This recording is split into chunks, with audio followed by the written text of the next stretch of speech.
Panganjali. Om Swastiastu. Good morning, sir, and good morning, everyone. Today, our me will present about advanced energy metabolism. Before that, let me introduce myself. My name is Valiska Wirananda with last scene 16. Okay, the first material will be presented by me. Okay, the next material is case study atau studi kasus. Nah, di mana a patient experience muscle weakness, fatigue, and exercise intolerance.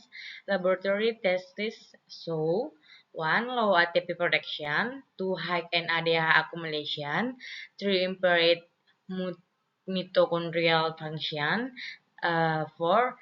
Decreased activity of the electron transport chain complex. The doctor suspends a disruption in the citric acid cycle and oxidative phosphorylation resulting in suboptimal energy production. Nah, jadi materi yang pertamanya itu merupakan studi kasus atau kasus. Nah, di mana kasusnya itu seorang pasien mengalami kelemahan otot, mudah lelah, dan intoleransi terhadap aktivitas fisik. Nah, di mana pemeriksaan laboratorium menunjukkan yang pertama itu produksi ATP-nya rendah, yang kedua itu akumulasi NADH-nya tinggi, dan yang ketiga itu gangguan fungsi mitokondria, dan yang keempat itu penurunan aktivitas kompleks rantai. Nah, di mana kompleks rantai transfer elektron. Nah, di mana dokter juga menduga adanya gangguan pada siklus dan asam sitrat dan fosforilasi oksidatif yang menyebabkan produksi energi itu tidak optimal.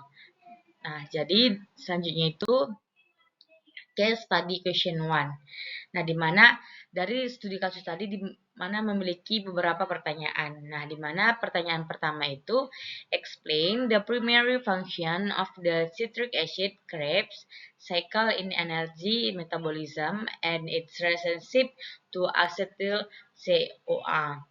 The answer, the citric acid cycle or Krebs cycle is a major metabolic pathway that occurs in the mitochondrial matrix and function to oxidize acetyl CoA to carbon dioxide CO2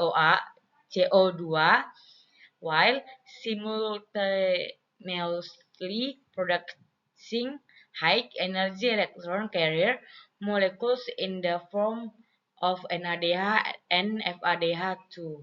Acetyl CoA derived from the oxidative decarboxylation of pyruvate binds with alkaloid to form citrate as the initial step of the cycle.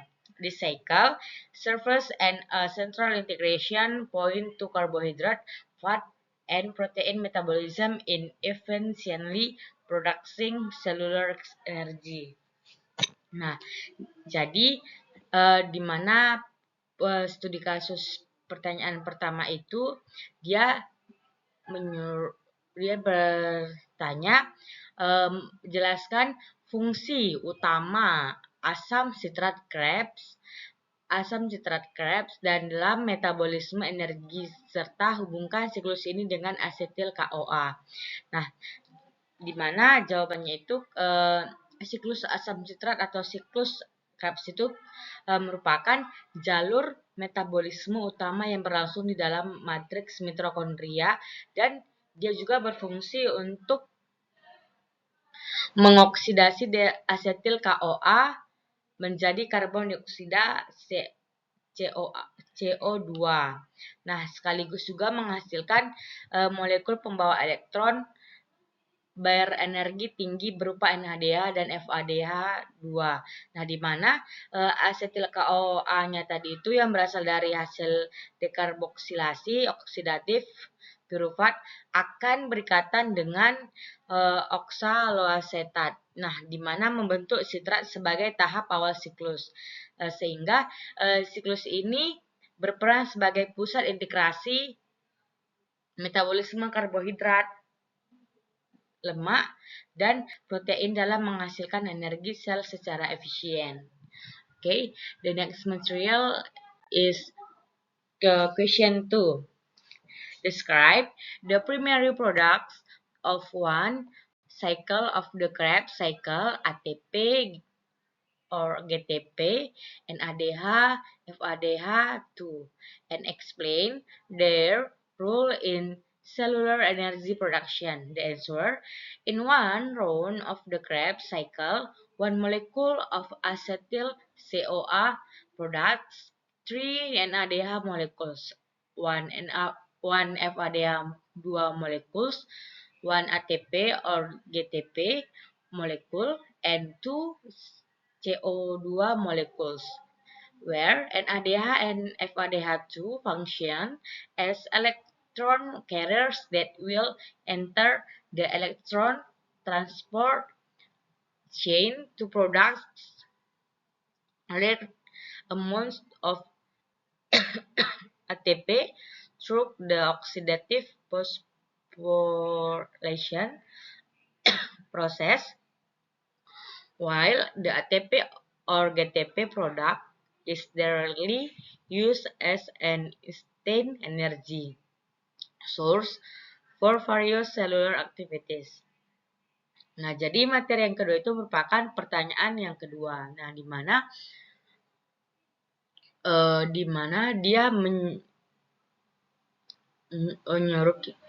dia memberi pertanyaan, uraikan hasil utama dari satu putaran siklus Krebs, yaitu ATP atau GTP, NADH dan FADH2, dan jelaskan perannya dalam produksi energi sel.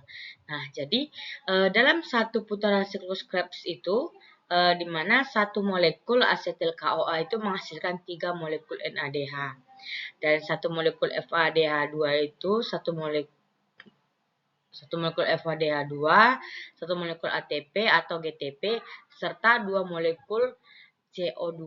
Nah, di mana NADH dan FADH2-nya itu berfungsi sebagai pembawa elektron yang akan memasuki rantai transfer elektron untuk menghasilkan ATP dalam jumlah besar melalui proses fosforilasi oksidatif. Nah, sedangkan ATP atau GTP yang dihasilkan itu secara langsung itu digunakan sebagai sumber energi instan bagi berbagai aktivitas seluler. Nah, okay, the next material is question 3. The question, based on the case, how can description of the Krebs cycle lead to describe energy ATP production?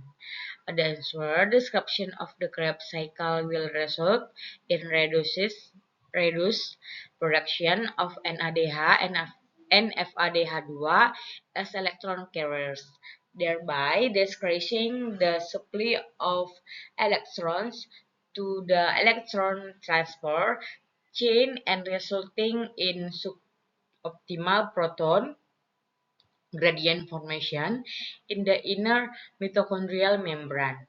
This unlimitedly reduces ATP synthesis significantly and causes cells to experience energy deficiency, resulting in symptoms of fatigue and muscular weakness as experienced by the patient. Nah, jadi materi selanjutnya itu pertanyaan ketiga, di mana berdasarkan kasus bagaimana gangguan pada siklus Krebs dapat menyebabkan penurunan produksi energi ATP. Nah, jadi gangguan pada siklus Krebs itu akan menyebabkan berkurangnya produksi NADH dan FADH2 sebagai pembawa elektron, sehingga si suplai elektron itu menuju rantai transport elektron menurun dan mengakibatkan pembentukan gradien proton pada membran dalam mitokondria menjadi tidak optimal. Nah, yang pada akhirnya itu menurunkan si sintesis ATP-nya secara signifikan dan akan menyebabkan sel mengalami kekurangan energi sehingga munculnya gejala kelelahan dan kelemahan otot seperti yang dialami pasien di studi kasus yang pertama tadi. Nah, jadi the next material is question 4. Explain the mechanism of action of the electron transport chain in the inner mitochondrial membrane. The answer: the electron transport chain is a series of oxidation reactions that occur in the inner mitochondrial membrane and involve protein complex A4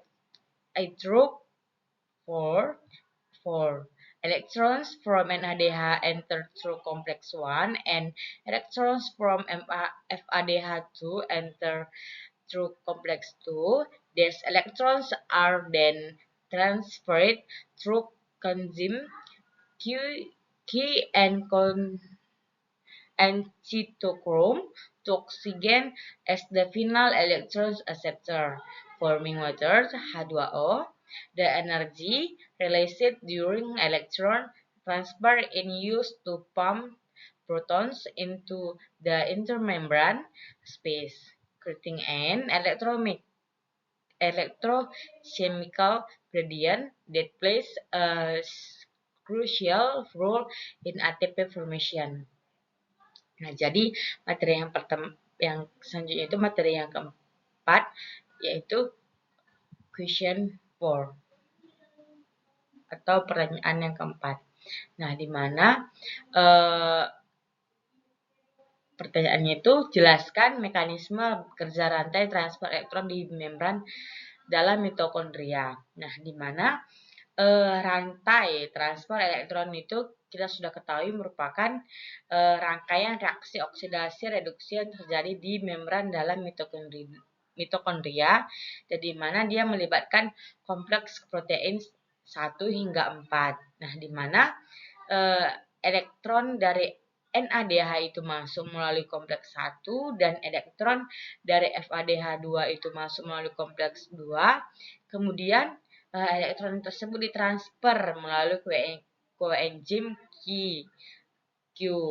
dan sitokrom itu menuju oksigen sebagai reseptor elektron terakhir yang akan membentuk air atau H2O. Nah, di mana sementara energi yang dilepaskan itu selama perpindahan elektron, dia akan digunakan untuk memompa proton ke ruang intermembran sehingga terbentuknya gradien elektrokimia yang berperan penting dalam pembentukan ATP. Okay. The next material is question 5. Analyze the rules of NADH and FADH2 in the electron transport chain and how they contribute to ATP formation. The answer: NADH and FADH2 act as the primary electron donors in the electron transport chain. NADH contributes electrons through complex 1, resulting in great proton pumping.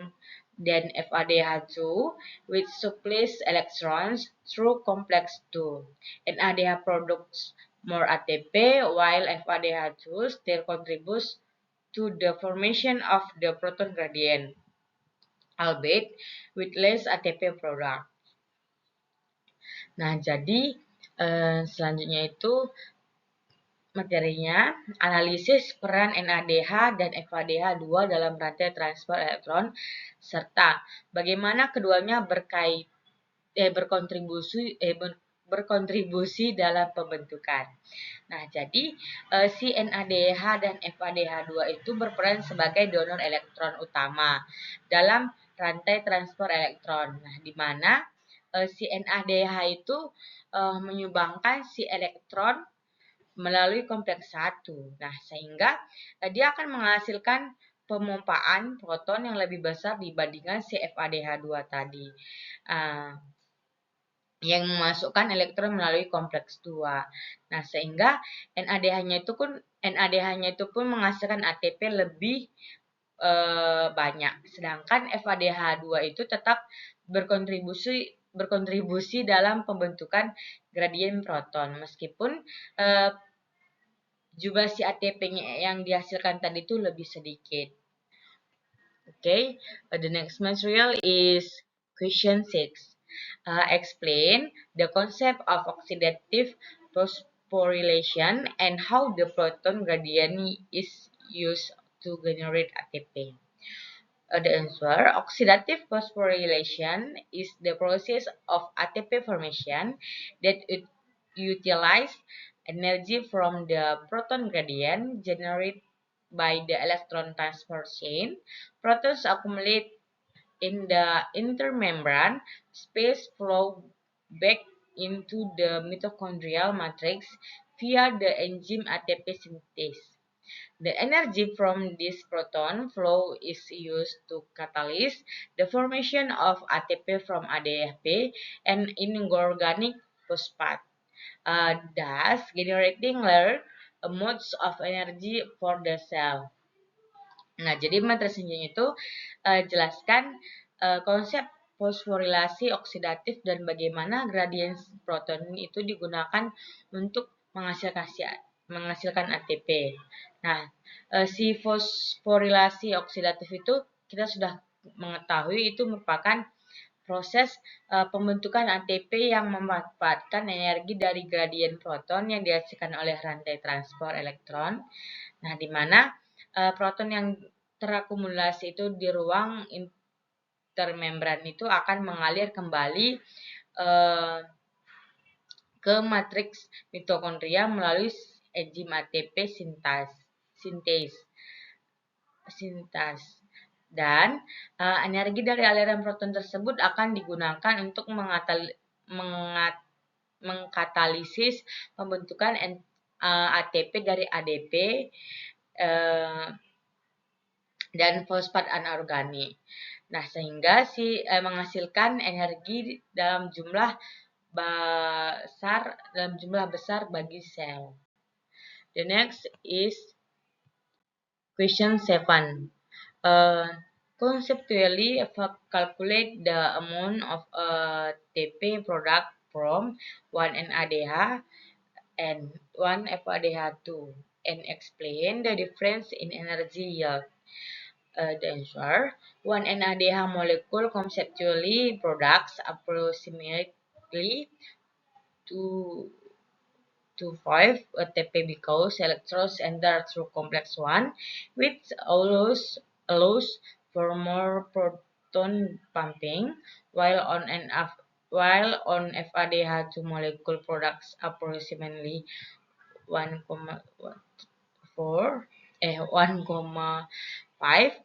ATP because electrons enter through complex 2, which does not generate as much proton pumping as complex 1.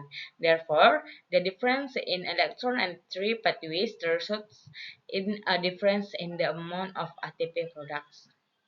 Nah, jadi materi selanjutnya itu hitung secara konseptual jumlah ATP yang dihasilkan dari 1 NADH dan 1 FADH2. Nah, serta jelaskan perbedaan hasil energinya. Nah, jadi satu molekul NADH itu secara konseptual dia menghasilkan sekitar 2,5 ATP. Nah, karena elektronnya itu masuk melalui kompleks 1 yang memungkinkan pemumpaan proton lebih banyak. Nah, sedangkan satu molekul FADH2 itu dia menghasilkan sekitar 1,5 ATP karena elektron masuk melalui kompleks 2 yang tidak menghasilkan pemumpaan proton sebanyak kompleks 1, sehingga perbedaan jalur masuk elektronnya itu tersebut menyebabkan perbedaan jumlah ATP yang dihasilkan. Jadi perbedaan jalur masuk elektronnya itu menyebabkan jumlah ATP yang dihasilkan. Nah, jadi the next material is question 8.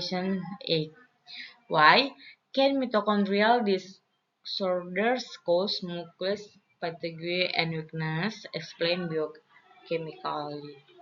The answer: mitochondrial disorders will inhibit the electron transport chain and oxidative phosphorylation, resulting in significant decrease in ATP production, especially in muscular tissue that requires high energy for contraction. Therefore, ATP deficiency causes nucleus cells to be unable to maintain optimal activity and result in muscular fatigue and weakness in patients. Nah, jadi materi selanjutnya itu mengapa gangguan pada mitokondria itu dapat menyebabkan kelelahan dan kelemahan otot. Nah, jelaskan secara biokimia. Nah, jadi gangguan pada mitokondria itu akan menghambat proses rantai transport elektron dan fosforilasi oksidatif sehingga produksi ATP-nya menurun secara signifikan, terutama pada jaringan otot yang membutuhkan energi tinggi untuk kontraksi. Nah, sehingga kekurangan ATP itu menyebabkan sel otot tidak mampu mempertahankan aktivitasnya secara optimal dan dia akan mengakibatkan kelelahan serta kelemahan otot pada pasien. Okay, the next material is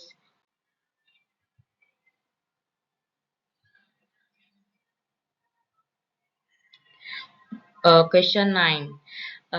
Explain the factors that regulate the rate of the Krebs cycle and electron transfer chain, the ATP or ADP ratio, and NADH or NADH plus. The answer: the rate of the Krebs cycle and electron transport chain is regulated by several key factors, such as the ATP or ADP ratio. High ATP levels inhibit the activity of key enzymes, while high ADP levels stimulate energy production. A high NADH or NAD+ ratio inhibits oxidation reaction in the Krebs cycle. Furthermore, the availability of oxygen as the final electron acceptor also significantly determines the continuity of the electron transport chain. Nah, jadi materi selanjutnya itu jelaskan faktor-faktor yang mengatur laju siklus Krebs dan rantai transfer elektron. Misalnya, rasio ATP atau NADP, yang selanjutnya itu NADH atau NAD+. Nah, jadi jawabannya itu laju siklus Krebs dan rantai transfer elektron itu diatur oleh beberapa faktor utama, yaitu seperti rasio ATP atau ADP. Nah, di mana kadar ATP yang tinggi akan menghambat aktivitas enzim-enzim kunci, sedangkan ADP yang tinggi akan merangsang produksi energi, serta rasio NADH atau NAD+ yang tinggi akan menghambat reaksi oksidasi dalam siklus Krebs. Nah, selain itu, ketersediaan Oksigen sebagai akseptor elektron terakhir juga sangat menentukan kelangsungan proses rantai transport elektron. Okay, the next material is question 10. Okay, explain the relationship between 1. Glycolysis, 2. Krebs cycle, 3. Electron transfer chain. In the overall energy production of the cell, the ensure glycolysis, the Krebs cycle, and the electron transfer chain are interconnected metabolic pathways in producing overall cellular energy, where glycolysis in the cytoplasm converts glucose into profit by producing a small amount of ATP and NADH. Then pyruvate is converted into acetyl CoA, which enters the Krebs cycle to produce NADH and FADH2, and finally, the two molecules are used in the electron transfer chain to produce most of ATP through the process of oxidative phosphorylation.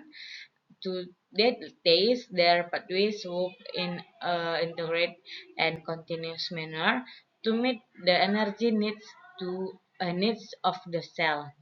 Nah, jadi materi selanjutnya itu jelaskan hubungan antara yang pertama itu glikolisis, yang kedua itu siklus Krebs, yang ketiga itu rantai transport elektron dalam menghasilkan energi secara keseluruhan elektron.